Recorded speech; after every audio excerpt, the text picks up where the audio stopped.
તો બુલેટિનમાં હવે વાત પેટા ચૂંટણીને લઈને।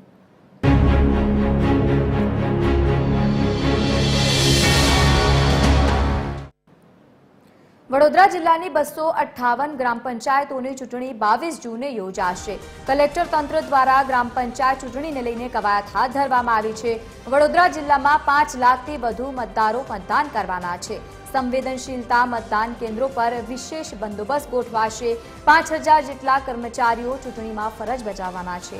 83 રિટર્નિંગ ઓફિસર સહિત 83 જેટલા આસિસ્ટન્ટ રિટર્નિંગ ઓફિસર સ્ટાફ કુલ મળીને 5000 કર્મીઓ તૈનાત રહેશે। તમામ ચૂંટણી સાથે સંકળાયેલા કર્મીઓને તાલીમ આપવામાં આવશે। રાજ્યમાં હવે ગ્રામ પંચાયતોની ચૂંટણી યોજાવા જઈ રહી છે। વડોદરા જિલ્લામાં પણ ઘણી બધી એવી ગ્રામ પંચાયતો છે જેની ચૂંટણી યોજાવા જઈ રહી છે અને તેની માટે વડોદરા જિલ્લા કલેક્ટર અને ચૂંટણી વિભાગ દ્વારા એક્સરસાઇઝ પણ શરૂ કરી દેવામાં આવી છે। આ વિશે વાત કરવા માટે આપણી સાથે વડોદરા જિલ્લા કલેક્ટર અને મુખ્ય ચૂંટણી અધિકારી ડોક્ટર અનિલ ધામેલિયા છે। સર, શું કહેશો, વડોદરા જિલ્લાની કેટલી બેઠકો છે ગ્રામ પંચાયતની જેના પર ચૂંટણી યોજાવાની છે અને વ્યવસ્થા શું કરી રહી છે? વડોદરા જિલ્લામાં કુલ 258 જેટલી સરપંચની ચૂંટણી થવા જવાની છે, જેમાં સામાન્ય પેટા અને વિભાજન થયેલી ગ્રામ પંચાયતોનો સમાવેશ થાય છે। 734 જેટલા મતદાન મથકો પર આ ચૂંટણી થવાની છે। 5 લાખથી વધારે મતદારો એમાં ભાગીદાર થવાના છે અને લગભગ 2,500 થી વધારે પોલિંગ સ્ટાફ એમાં એંગેજ થવાનો છે। ચૂંટણી માટેની આનુષંગિક કામગીરી આપણે ચાલુ કરી છે। મતદાન મથકોની ત્યાંની બેસિક મિનિમમ ફેસિલિટીઝ અને ત્યાંની વ્યવસ્થા માટેની તાલીમ થયેલી છે। સંવેદનશીલતા માટેની પણ કવાયત આપણે હાથ ધરી છે અને સમગ્ર ચૂંટણી પ્રક્રિયા મુક્ત ન્યાયી રીતે પૂર્ણ થાય એ માટે આપણે કવાયત હાથ ધરી છે। ક્યારેક એવું જોવામાં આવતું હોય છે કે શહેરી વિસ્તારોમાં જ્યારે ચૂંટણી થાય છે તેના કરતાં વધારે જટિલ પ્રક્રિયા ગામડાઓની ચૂંટણીને લઈને પ્રક્રિયા પૂરી કરવાનો પડકાર હોય છે।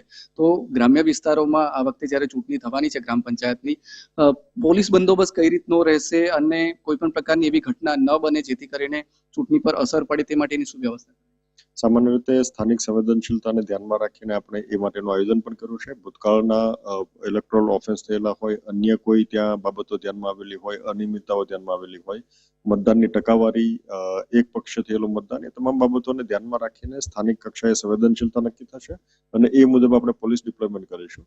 સમગ્ર ચૂંટણી પ્રક્રિયા મુક્ત ન્યાયી રીતે થાય એ માટે આપણે આગળની કાર્યવાહી હાથ ધરી રહ્યા છીએ। સંવેદનશીલ વિસ્તારોમાં વિશેષ વ્યવસ્થાઓ ગોઠવવાની હોય છે સામાન્ય ચૂંટણી કરતા પોલિંગ બૂથ પર, તો એની માટે શું વ્યવસ્થા કરવામાં આવી છે અને સંવેદનશીલ વિસ્તારો કેટલા છે એ શોધવાની પ્રક્રિયા ચાલી રહી છે? અત્યારે હાલના તબક્કે સ્થાનિક કક્ષાએ આપણે સંવેદનશીલતાની પ્રક્રિયા હાથ ધરી છે। એમના જે રાજ્ય ચૂંટણી પંચના માપદંડો છે એમના આધારે, કેમ કે સંવેદનશીલતા ડાયનેમિક હોય છે। સામાન્ય રીતે ચૂંટણીના છેલ્લા દિવસ સુધી સંવેદનશીલતા ડિસાઇડ થતી હોય છે।